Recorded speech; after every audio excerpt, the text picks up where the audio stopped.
रेखाओं से बने चतुर्भुज का क्षेत्रफल कितना है? देखो, ये x अक्ष है और ये y अक्ष है। अब x बराबर 1, यहाँ तो x बराबर 1 होगा क्योंकि ये मूल बिंदु है यहाँ पे, तो x 1 यहीं पे कहीं होगा।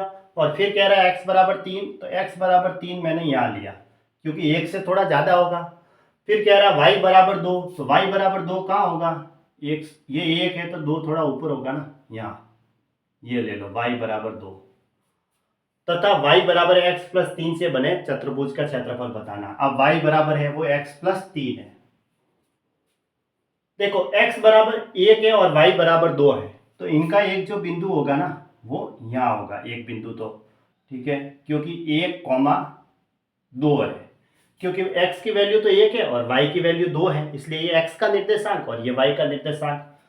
दूसरा इसने कहा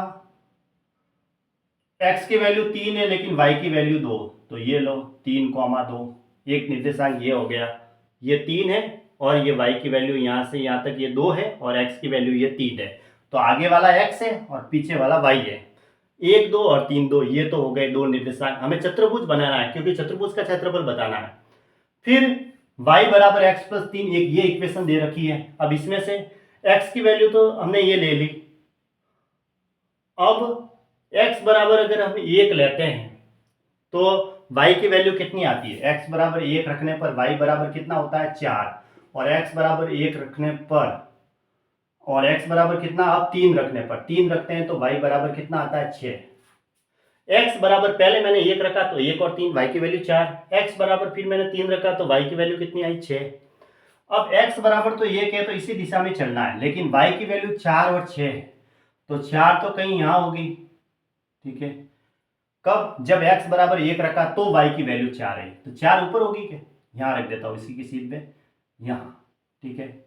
यहाँ पे निर्देशांक हो गए 1,4। क्यों? क्योंकि x की वैल्यू 1 है तब y बराबर 4 है, तो x की वैल्यू तो 1 ही रहेगी, ये रही, और y की वैल्यू 4 है।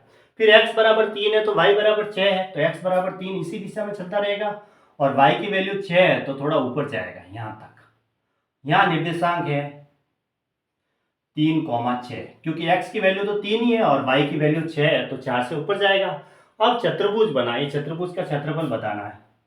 एक तो मुझे ये मिला दिया मैंने ऐसे, ठीक है, और एक मैंने ऐसे मिला दिया, और दूसरा एक मैंने यहाँ से ऐसे मिला दिया, यहाँ पे एक बिंदु है, और अब मैं इसको मिला देता हूँ ये। तो देखो, दो भुजाएं तो समांतर आई और ये दो भुजाएं असमांतर है, तो ये एक समलंब चतुर्भुज बना। क्या बना? समलंब चतुर्भुज, समलंब चतुर्भुज बना। इस समलंब चतुर्भुज का जो क्षेत्रफल होता है ना, वो बराबर होता है 1/2 गुणा समांतर भुजाओं का योग,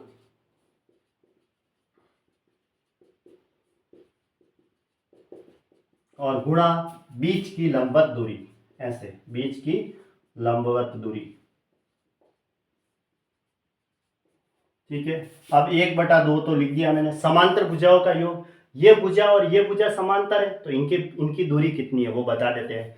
देखो, हाँ, ये एक तो ये लंबाई चाहिए और एक ये लंबाई चाहिए, क्योंकि ये भुजा और ये भुजा समांतर हैं आपस में, तो इनकी दूरी कितनी होगी? देखो, ये x तो इसमें भी 1 है और इसमें भी 1 है, तो 4 में से 2 घटाया तो कितना आया? 2।